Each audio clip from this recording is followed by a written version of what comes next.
Nah, kalau kita melihat orang tua, sadari kalau kita dititipkan oleh Allah kepada orang tua kita. Bukan orang tua kita pencipta manusia, tapi orang tua kita menerima titipan Allah. Nah gitu ya. Nah kita yang dititipkan. Nah sekarang kita lagi yang menerima titipan. Nah gitu ya. Jadi kita dengan keluarga itu adalah titipan Allah. Apa yang dia titipkan? Zahirku Allah, wujudku Muhammad, dan bernapas akan diriku. Nah itu titipannya. Jadi jemaah guru gue yang dirahmati Allah, Allah itu tidak akan pernah mengakui seseorang itu hidup kalau tidak melalui kodratnya. La nahayatun illallah. Tidak ada yang hidup melainkan Allah. Artinya apa? Orang yang hidup itu adalah orang yang menjadi hayatnya Allah. Ya, dengan adanya hayatnya Allah masuk ke dalam kodrat zahir Muhammad, zahir Allah berupa Muhammad. Ya, ini yang dikatakan orang hidup. Apa yang membuktikan hayatnya Allah?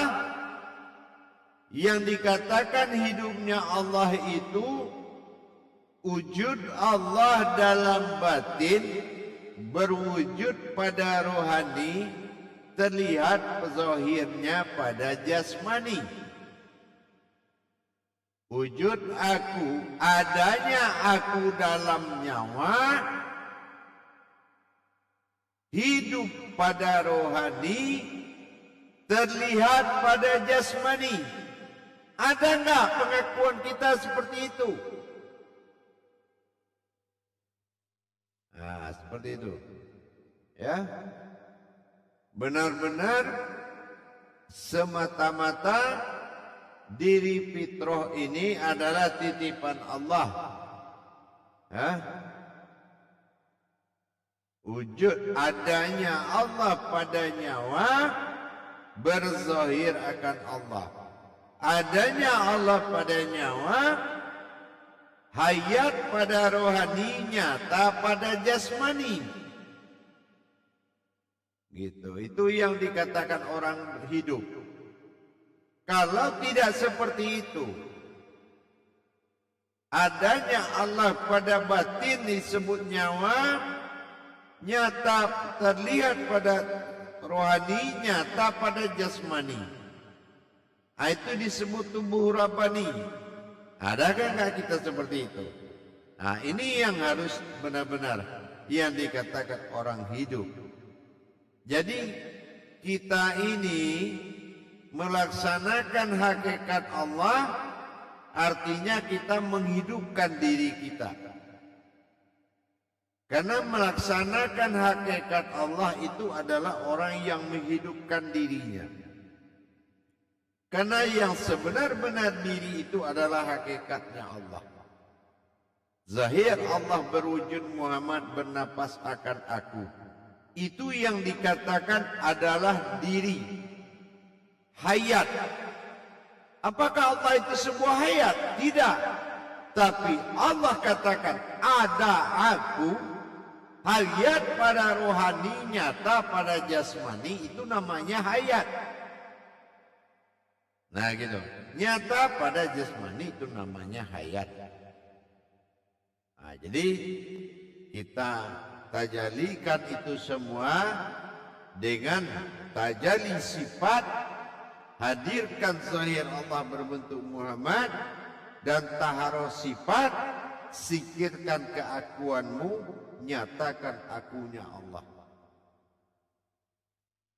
Demikian untuk bisa dipahami bahwasan menyempurnakan kodrat sebelum batin tunggal itu datang, uluhiyah ibadah itu ya, yaitu yang dikatakan diri ahli ibadah itu datang, jangan sampai kodrat itu lemah atau bersekutu dengan kita.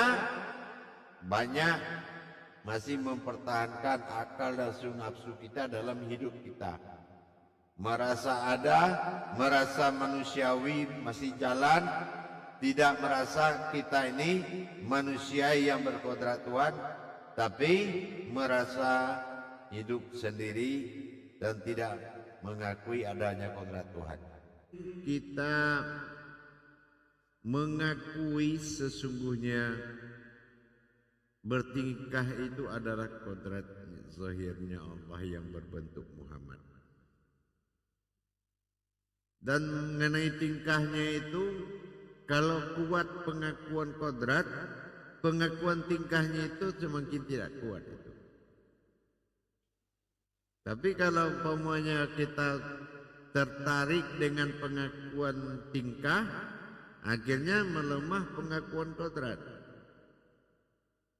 Nah gitu. Jadi kula min inallah, semua kejadian datang dari Allah. Artinya apa? Yang bertingkah yang perlu dipertahankan. Kalau tingkahnya itu mungkin pelan-pelan bisa kita pandu lah ya. Nah, tapi yang penting kesenangan kita melihat yang bertingkah. Insya Allah ya. Ya. Kadang-kadang dia disakiti orang, kadang dia dikecewakan orang, kita saksikan aja. Nah, yang penting kita jangan melibatkan diri di situ. Insya Allah ya. Biarkan saja. Nah, gitu. Nah, menikmati. Jadi kita berusaha untuk tidak mengambil alih lagi. Gitu. Nanti dia akan berbuat sendiri tuh. Dia tahu kodrat itu apa yang harus dia kerjakan. Yang penting di mata kita zahirmu Allah yang berwujud Muhammad bernapas akan aku. Akunya itu silakan tuju aja diri kita.